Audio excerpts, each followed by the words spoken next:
On this edition of Native Report, we'll attend the World Indoor Lacrosse Championship. We'll meet Alf Jacques, a world-renowned traditional lacrosse stick maker. We do a lot of things with it. And we'll interview Onondaga Faithkeeper Oren Lyons. Well, this is the oldest standing democratic government in the world. We also talk about leadership in Indian country and hear from our elders on this edition of Native Report. Production of Native Report is made possible by grants from the Shakopee-Mdewakanton Sioux community, the Blandin Foundation, and the Duluth Superior Area Community Foundation.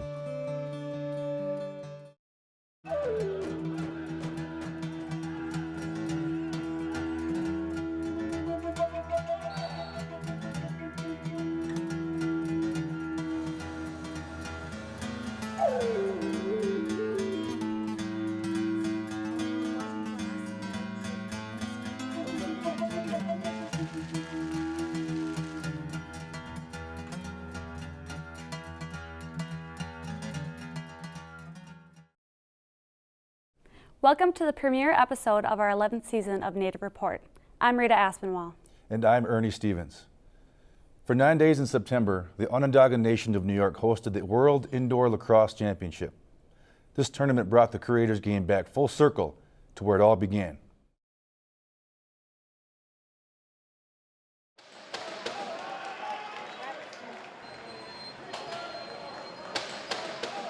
Hundreds of indoor lacrosse fans filled the Onondaga Arena for an evening match between the Iroquois Nationals and the Czech Republic, two of the 13 teams from around the globe competing in the 2015 World Indoor Lacrosse Championship. This is the first time for a tribal nation to host the games. We've been having as many as 8 games a day of lacrosse going on. The play has been powerful and wonderful. The mission of these particular games became apparent to me at almost my very first meeting with Oren Lyons and a number of other people. This was about June of 2014, and they were getting nervous that they didn't really have a plan in place for how to run the games.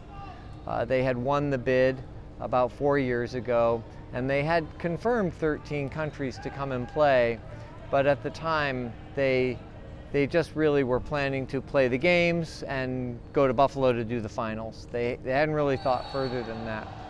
This is the first time in history an indigenous people have been given the opportunity to serve as a sovereign host nation of an internationally sanctioned tournament. To me, it was just an extraordinary opportunity to begin to set the record straight and to allow the Onondaga Nation to celebrate it and exercise its sovereignty. And the sport, its origins are here, so bringing it here and making it live, allowing it to live and breathe here, and celebrating the sport of lacrosse coming back to a place where it really was originated thousands of years ago, nobody knows how long. And versions of lacrosse are played all across this country by other native people, but the game that we all know now is lacrosse with the stick and the basket and the running and the shooting, that's from right here. Well, for me, there's a great sense of satisfaction. And finally, our people here get to see some of the work that we do as the International Federation of Lacrosse and the Iroquois Nationals. Being a traveling team, we're never home. So the games are either some other country or some other place. Our people really don't get to see our team. But here, now, we're finally getting to see the team, you know. To the Haudenosaunee, or the people of the Longhouse, also known as the Iroquois Confederacy, lacrosse is considered a medicine game. Lacrosse has always been played here, and it's always been important to my family, to our people. You know, as we were brought up, it's a medicine game. Whether it's bringing people for healing, or just to bring the community together. Well, now we're bringing the world together here in our homeland. So that just speaks volumes about what the game means to everyone else around the world, and to have that come here there's a lot of pride back home. I started playing competitively when I was 3 years old, along with the rest of my brothers and cousins, taught by my father and my uncles. And you know, it's truly been a blessing to be able to play with your family and friends for this long. And now we get to play with guys from the other 6 nations for our country and for everyone back home in Haudenosaunee areas. but this is my 8th time wearing an Iroquois jersey. Once as a 15-year-old, 16-year-old, and then my 6th time as a member of the men's team. There's real teachings that go with the game. You know, as a child, and you go up, you learn respect, you learn how to play fair, you learn teamwork, you learn how to lose, which is extremely important in this society. You know, you have to have some grace and some poise that this game can help you achieve. You know, when we're born, we're told that if you're a male, you're going to be a speaker, a singer, or a lacrosse player. Some guys get it all, you know, but you're going to be one of those, and we know that. You know, that's been in our instructions, and the youth is our future, you know, and they got some trying times ahead of them, and they're going to need something that's going to help them provide some balance, and I see that that's what the game of lacrosse does. The Iroquois Nationals made it to the finals against Team Canada, but ended up taking the silver medal. Organizers were excited because this was a true implementation of tribal sovereignty. In these games, as Oren said in one of our early meetings, are being played in the spirit of healing, friendship, and world peace. And that, he feels, is something the world really needs to see right now. These guys are going to get in there and they're going to play hard and they're going to fight hard and they're going to knock each other down, and the game is really exciting to watch, but they're going to come away from it as brothers. They're going to come away from it with a respect for one another, and they're all going to learn and grow. To have our people recognized and respected, it means a great deal to them. They're all very, very happy, and that's what I see, you know, as I walk around. All our people are smiling, you know. A lot of times we don't have much to smile about, and but this time everybody's happy. And as you know, sometimes there's quite a bit make an Indian smile, you know. This event is really significant in the fact that an indigenous nation is hosting an international event for the first time in the history of any sport, much less our sport, which makes it even that much sweeter. Us to be able to host the international community is an extraordinary lifetime achievement. We had a great sense of that camaraderie against Czech Republic yesterday. Good game between both teams, and afterwards we had a team photo, and you look in the crowd and you see about 20 to 30 people wearing Czech Republic jerseys and t-shirts, and they have their chants and their cheers, and then we have our fans and our people cheering us on, and afterwards both teams got up, saluted their respective fans, and overall just lacrosse fans in general for both sides. So, you know, you see both teams pose for a photo opportunity after the game, and that just speaks volumes as far as, you know, our brothers from across the seas being able to come share this game with us.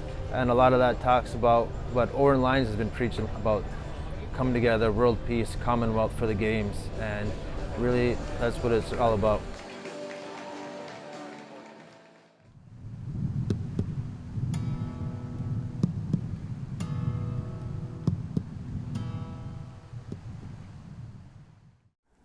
We had this movie star up here doing this movie, Saginaw Grant, and you know, he didn't like to be called that movie star because he wanted to spread a message.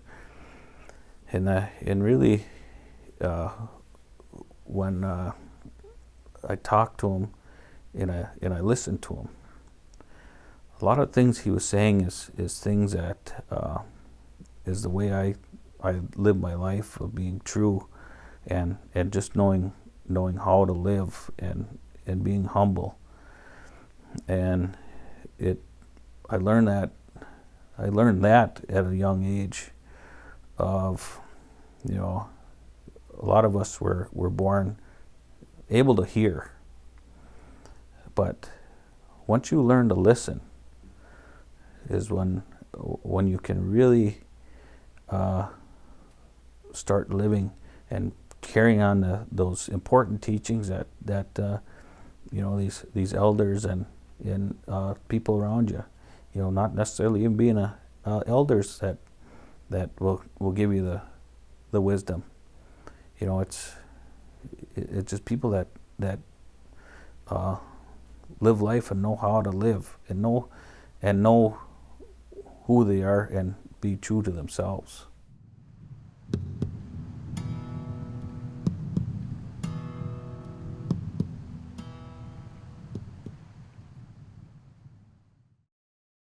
There's an art to making wooden lacrosse sticks by hand, and the most highly sought after ones are those made by master stick maker Alf Jacques.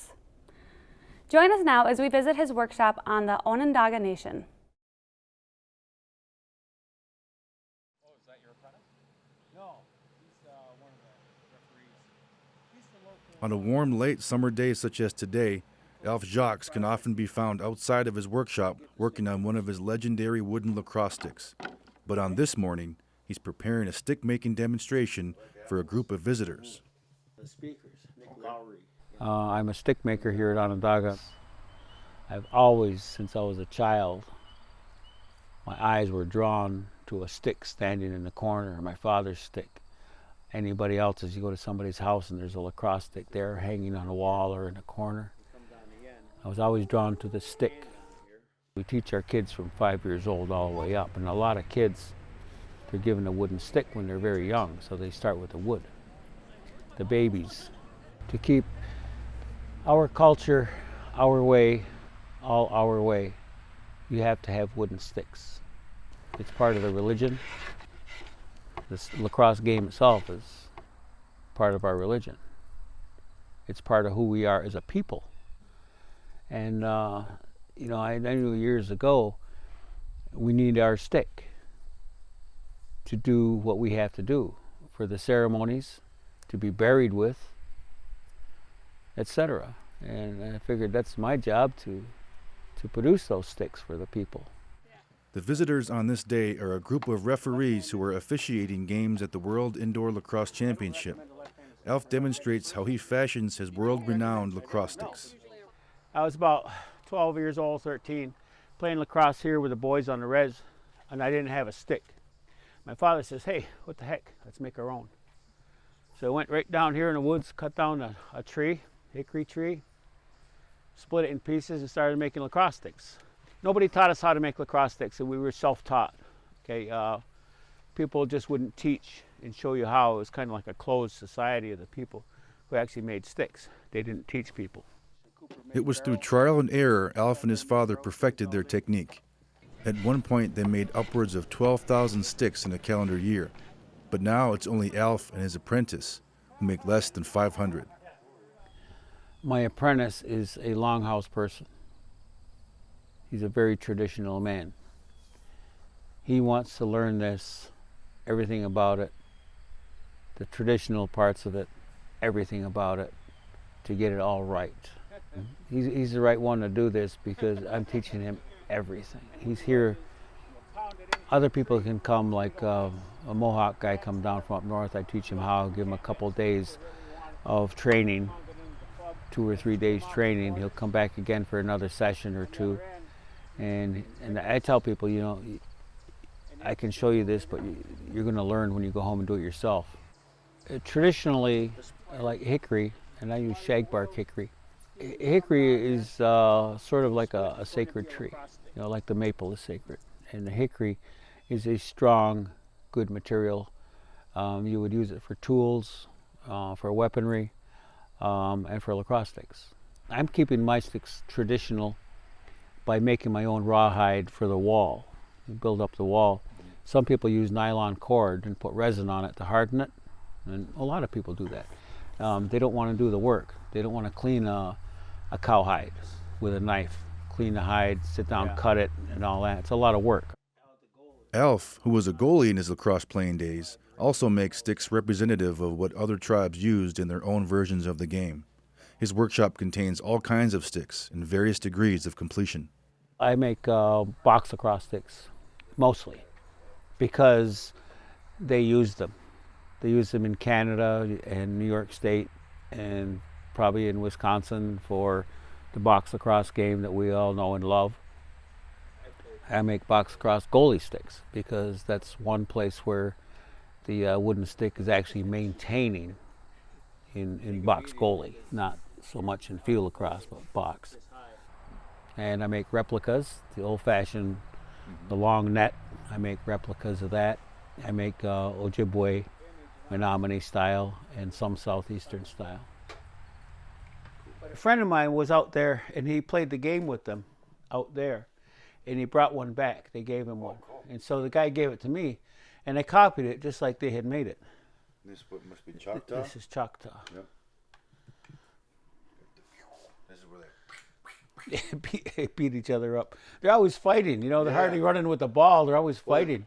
And the guys pick up the ball, and they'll be running around people like this. Yeah. Because if you pick it up, you get chopped in the head. So in a crowd, you know, you carry it down here so you'll get chopped in the head. I guess that matters to some people. There are coaches and there are players who want to get back to the roots of things, to teach their players where the game came from. And it's not just the Iroquois game. Now, the Iroquois game is what developed into what we play all over the world today, right? That's the Iroquois game, but people don't know that there was Choctaw, Cherokee, Menominee, Miccosukee, Seminole, Creek. They don't know about the other tribes that had their game, the two-stick game, the one-stick game in the Great Lakes. This one is northern Minnesota Ojibwe, and people want to know that. When they see this, their eyes just open up. It's like, wow, really? You know, I thought it was just this. Well, no, it's bigger than that. It's bigger than that, with a whole lot more people, a lot more tribes over a bigger area. And the fact that religious ceremony is part of the play of all these different tribes who do that, that changes it from a war game, the little brother of war, whatever you want, a violent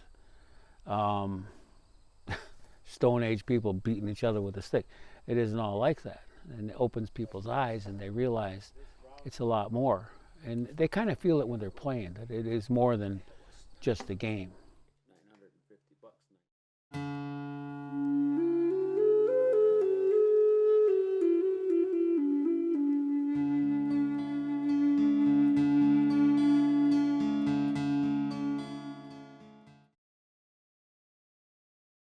I hold the title of Turtle Clan Mother here at Onondaga.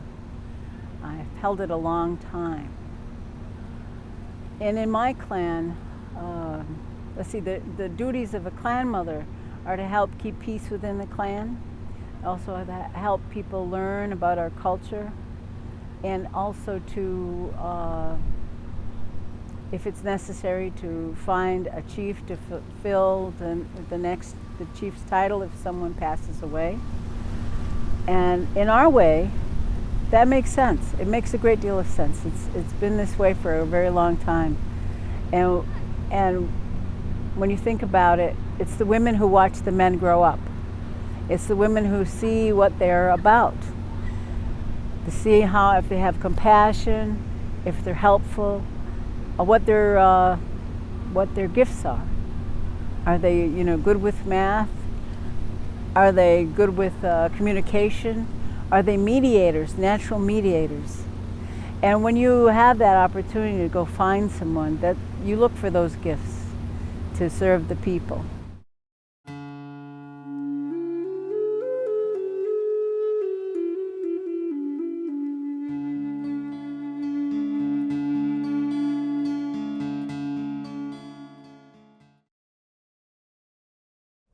Oren Lyons is a respected advocate for Indigenous rights and an environmental activist.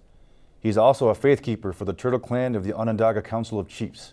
It was my honor to interview him about his life, the Iroquois Confederacy, and the cross.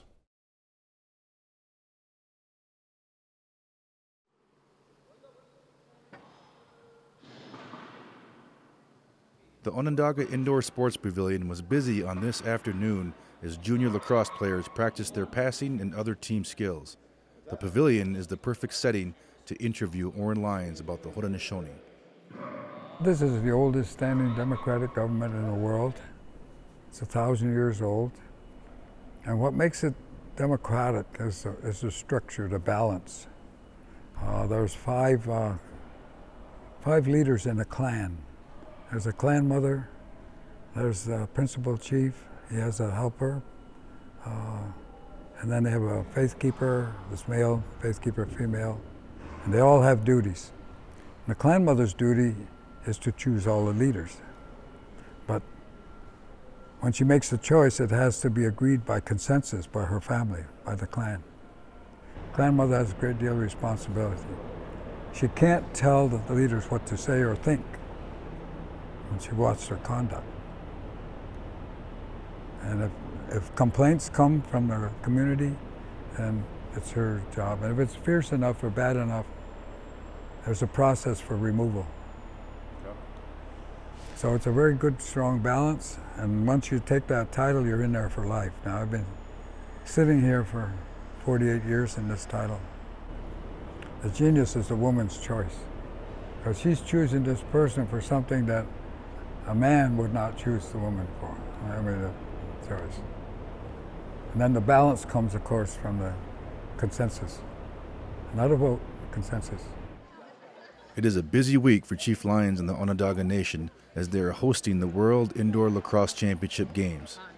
Indoor lacrosse is different than field lacrosse and arose from what is known as box lacrosse, played within, more or less, a hockey rink.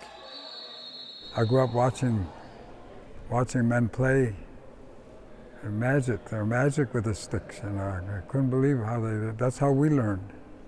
And when they broke a stick, cast off a stick, kids would just die for that stick, or fix it up and use it.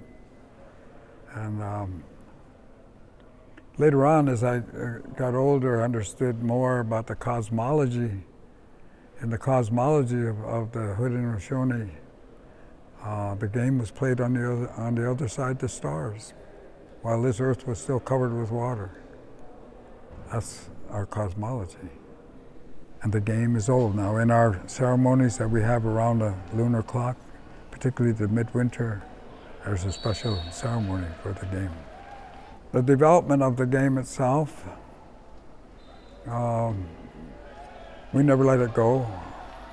First World War, Second World War. Second World War, everybody was gone from here. There was just old guys and young guys. But we kept the game going. And the Onondaga AC Athletic Club, first was the Iroquois Athletic Club, then was the Onondaga AC, and it still is now. I grew up with a lot of great players that nobody will ever know, And look at the old box that you went through, and you probably want to take a picture of that because it's historic. There's two great gyms in that particular box. One man's name was Jim Brown, Cleveland Browns. He was in that box. He played a game in there. And the other man that came in to visit and watch and shake hands with was Jim Thorpe. As an elder and a teacher, Chief Lyons has seen many changes over the years. But the one thing that hasn't changed is the importance that the game of lacrosse holds for the Haudenosaunee people. As a professor of American history, and as a teacher, at the University of Buffalo, I was just astonished when I had to educate people moving into secondary education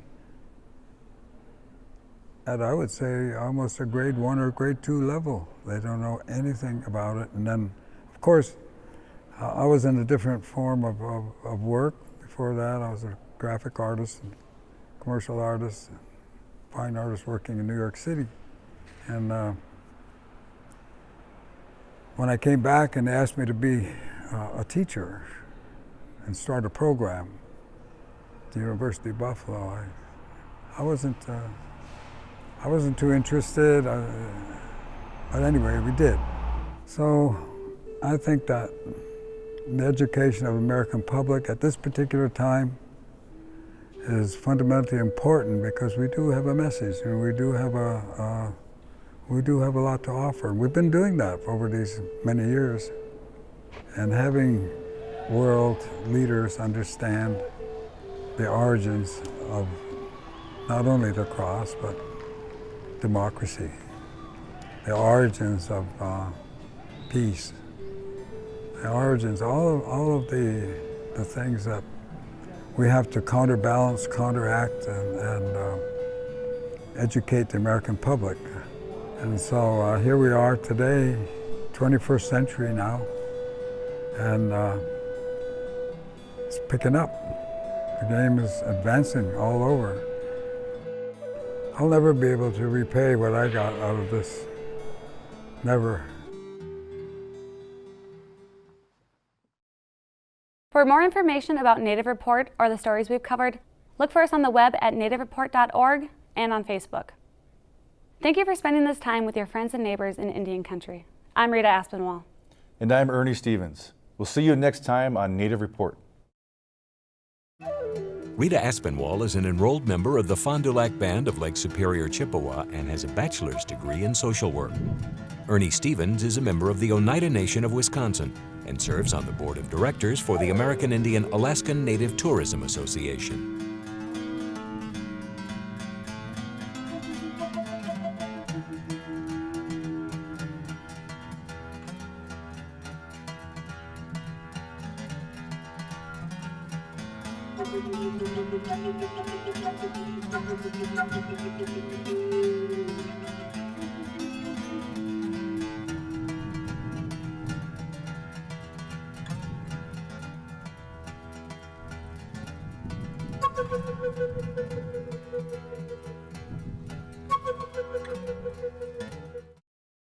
Production of Native Report is made possible by grants from the Shakopee-Mdewakanton Sioux community, the Blandin Foundation, and the Duluth Superior Area Community Foundation.